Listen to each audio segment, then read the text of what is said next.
At a family barbecue, her uncle asked her when she planned to get married and finally settle down. She laughed, pointed at me, and said, "Marriage? With him? No, I'm not getting married." I was shocked, because she had talked to me about marriage before. I didn't argue. I quietly handed her the plate I was holding and walked away. I blocked her number the same day. 2 days later, she showed up at my office, with that same uncle, holding something in her hands. I'm 29, work in software development, and I thought I knew exactly where my life was headed. 3 years with someone does that to you. You start picturing the house, the kids, the mundane grocery store trips on Sunday mornings. I'd pictured all of it with Lauren. We met at a mutual friend's game night. She was competitive, funny, terrible at charades. I liked that she didn't take herself too seriously. 6 months in, we moved in together. A year after that, she started leaving wedding magazines on the coffee table. Not subtly either. They'd be open to specific pages, certain dresses dog-eared. I'd catch her scrolling through venue websites on her laptop. "Just looking," she'd say, smiling. "For when we're ready."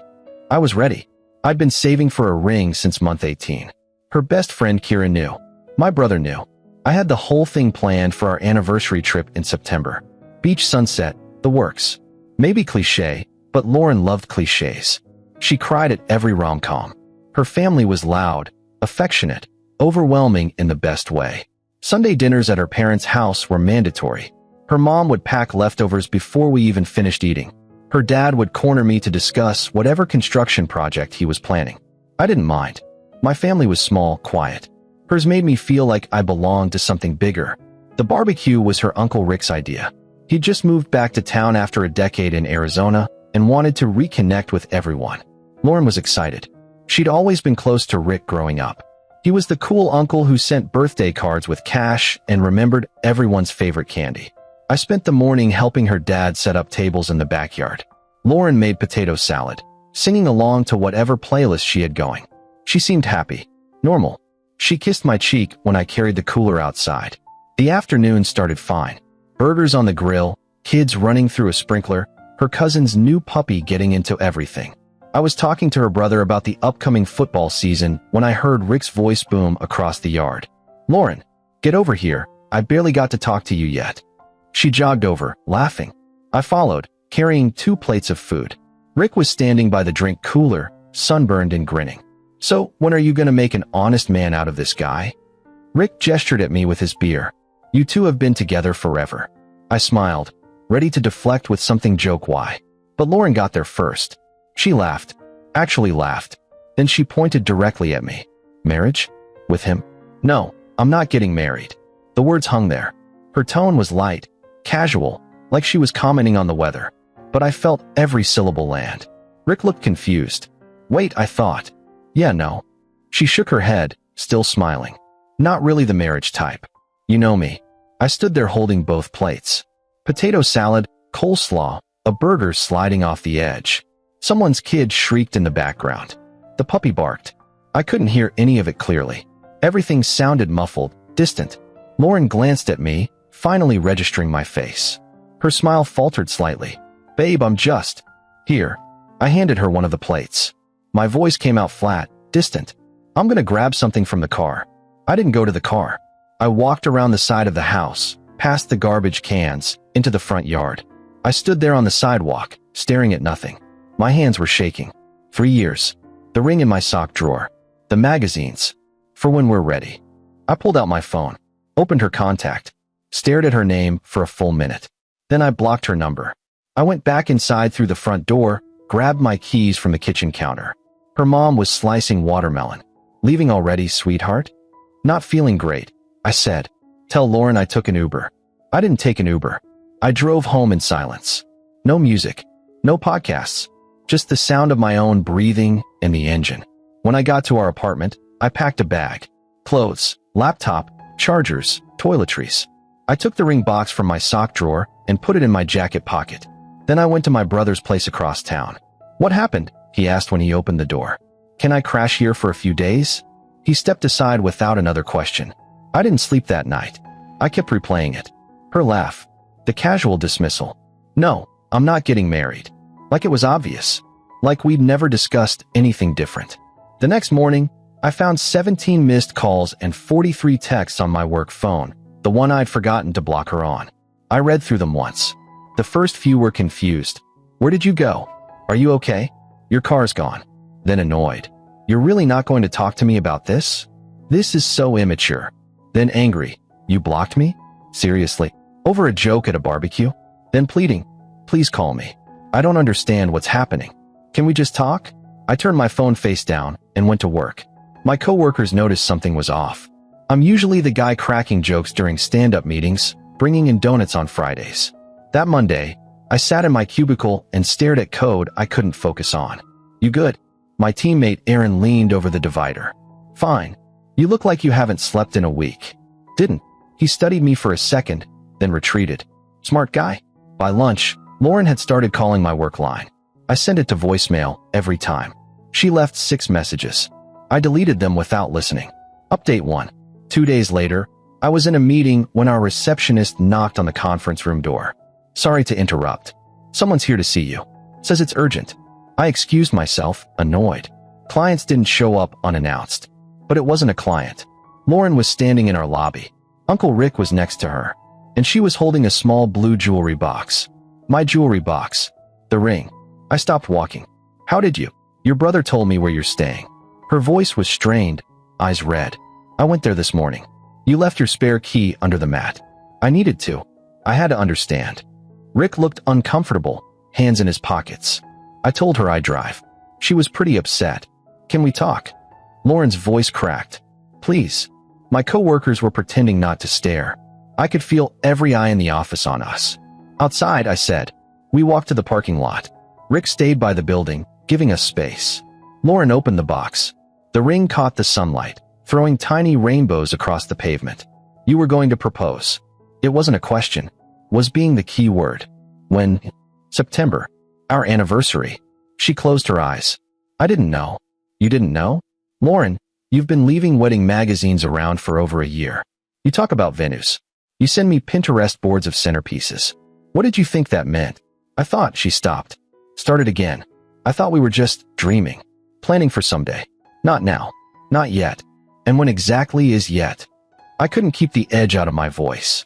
Because from where I'm standing, you just told your entire family that marrying me isn't even on the table. I panicked. Her voice rose. Rick put me on the spot. Everyone was listening. And I said the first thing that came to mind. The first thing that came to mind was, no, I'm not getting married. That's what came naturally to you. It was a joke. It wasn't funny. She stepped closer. I love you. You know I love you. Do you want to marry me? The pause was half a second too long. It's complicated, she said. I laughed. Actually laughed. That's not complicated. That's a no. It's not a no. There's things I need to figure out first. What things? My career. Whether I want to stay in this city. Kids, maybe. I don't know if I want kids. Do you want kids? We've never really. Lauren. I cut her off. We've been together 3 years. If you're still figuring out basic life goals, maybe you should figure them out with someone else. Don't do this.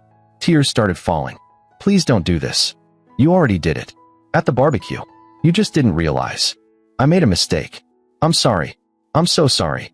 She tried to hand me the ring box. Take this back. Propose when you're ready. I'll say yes. I promise I'll say yes. I didn't take it. You'd say yes because you feel guilty. Not because you actually want it. That's not true, isn't it? I looked at her directly. If Rick hadn't asked, if I hadn't walked away, would you have ever told me you weren't sure? She didn't answer. That's what I thought. I turned toward the building. Where are you going? Back to work. That's it. That's all you have to say. I stopped, looked back. What do you want me to say, Lauren? That it's okay? That we can pretend you didn't publicly humiliate me in front of your family? That I should wait around while you figure things out for another year, or 2, or 5? I want you to fight for us. I was going to fight for us. I bought a ring. I planned a proposal. I was all in. I shook my head. You're the one who wasn't. I walked back inside. She didn't follow. Rick drove her home. I know because he called my work phone an hour later. I feel responsible, he said. I shouldn't have asked like that, in front of everyone. Not your fault. She really does love you, you know? She talked about you the whole drive. She's devastated. She'll get over it. Will you? I hung up.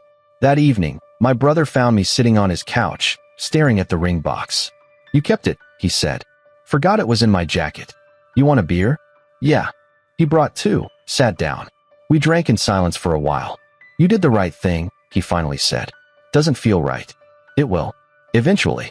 I wanted to believe him. Update 2. A week passed. I stayed at my brother's place. Lauren stopped calling. I assumed she'd finally accepted it was over.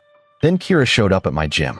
I was on the treadmill when I saw her in the mirror, standing by the weight racks, arms crossed. When I finished, she was waiting. We need to talk. Not interested, I said, grabbing my water bottle. She's a mess. She hasn't eaten in 3 days. She called in sick to work. Her mom is worried. That's not my problem anymore. Kira blocked my path. You don't even want to know why she said it? She already told me why. She panicked. She's not sure. It's complicated. That's not the whole story. I sighed. Fine. What's the whole story? Her parents almost got divorced last year. I blinked. What? Her dad had an affair. Her mom found out. They went to therapy, worked it out, stayed together. But Lauren was terrified the whole time. She watched her mom fall apart. She watched this marriage she thought was perfect nearly implode. She never told me any of that. She didn't tell anyone. She made them promise not to. She didn't want people treating them differently. Kira's voice softened. When Rick asked about marriage, all she could think about was her parents. The crying. The screaming. Her mom sleeping in the guest room for 2 months. She freaked out. I processed this slowly. So she's scared of marriage because of her parents. She's scared of becoming her mom, trusting someone completely and having them destroy you. I'm not her dad. She knows that. Logically, she knows. But trauma isn't logical. Kira stepped closer. She loves you. She wants a life with you. She's just terrified. Then she should have told me that. Not humiliate me at a family barbecue. You're right. She screwed up. Massively. But are you really going to throw away 3 years because she said something stupid when she was panicking? I'm throwing away 3 years because she let me plan a future she wasn't sure she wanted. Kira studied me for a moment. What if she got help? Therapy. Actually worked through this? That's her choice to make. And if she did, would you consider trying again? I didn't answer. Kira nodded slowly, like I'd confirmed something. Think about it, she said and left. I didn't think about it. I tried not to. But it was there, nagging at the edges. Her parents. The affair. The wedding magazines suddenly made more sense. She was testing the idea, trying to make herself okay with it. And when confronted directly, she panicked. It didn't excuse what she said, but it explained it. My brother found me staring at the ceiling that night. You're thinking about taking her back, he said. No. You are. I can tell. Even if I was, it wouldn't work. The trust is gone. Trust can be rebuilt. Not always. He sat on the edge of the couch. You remember when Sarah left me? Sarah was his ex-wife. They divorced 5 years ago. Yeah. You remember what you told me? Not specifically. You said, if you still love her when you're not angry anymore, then it was real. He looked at me. Are you still angry? I thought about it. Really thought about it. Yeah, I said. I am. Then you're not ready. But maybe someday you won't be. Over the next few days, I started noticing things. Little things I'd missed before. The way Lauren always changed the subject when her parents' marriage came up. How she'd tense whenever her mom called. The time she cried during a movie about infidelity, and I thought she was just emotional. The signs had been there. I just hadn't been looking. But that didn't change what happened. It didn't erase the humiliation, the broken trust, the plans I'd made that she'd never been sure about. I went to dinner with some college friends that weekend. They asked about Lauren. We broke up, I said. Damn, sorry man. What happened? She wasn't ready for what I wanted. They nodded, moved on. But one of them, Tyler, caught up with me in the parking lot after. My ex did something similar, he said. Strung me along for 2 years. I kept waiting for her to be ready. She never was. How'd you get over it? Honestly, I didn't for a while. But then I realized I was more in love with the idea of us than the actual relationship. Once I saw that, it got easier. I drove home thinking about that. Was I in love with Lauren, or with the version of her I'd created in my head? The one who wanted the same future I did? I didn't have an answer. 3 weeks after the barbecue, Lauren sent me a letter. Actual handwritten letter, delivered to my brother's apartment. I almost threw it away. But curiosity won. I started therapy. Twice a week. Dr. Patel thinks I have commitment issues stemming from family trauma. Shocking, right? I'm not writing this to get you back. I know I ruined us. I know you don't trust me. I don't blame you. I just wanted you to know that what happened made me realize I need help. Real help. Not just saying, I'll work on it, and hoping things magically improve. I found out about my dad's affair 3 days before we moved in together. I never told you because I didn't want to poison what we had. I thought if I didn't talk about it, it wouldn't affect us. That was stupid. It affected everything. Every time you mentioned the future, part of me wanted to run. But I loved you too much to leave, so I just froze. I collected wedding magazines like talismans, trying to convince myself I could do it, that I could be brave enough.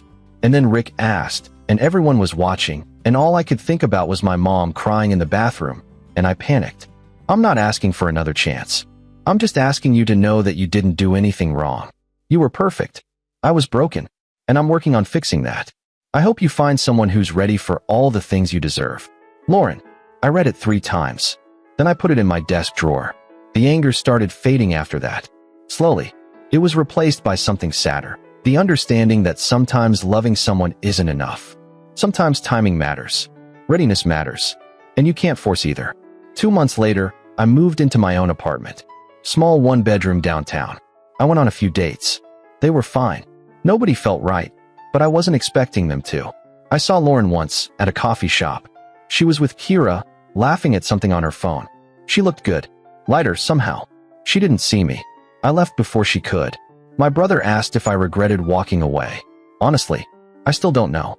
Some days I think I made the right call. She wasn't ready, and I deserved someone who was sure. Other days I wonder if I gave up too easily. If I should have fought harder, been more understanding. But here's what I do know. I wasn't going to wait around to be someone's maybe. I wasn't going to build a life with someone who couldn't say yes when it mattered. The ring is still in my sock drawer. Different apartment, same hiding spot. I haven't looked at it in months.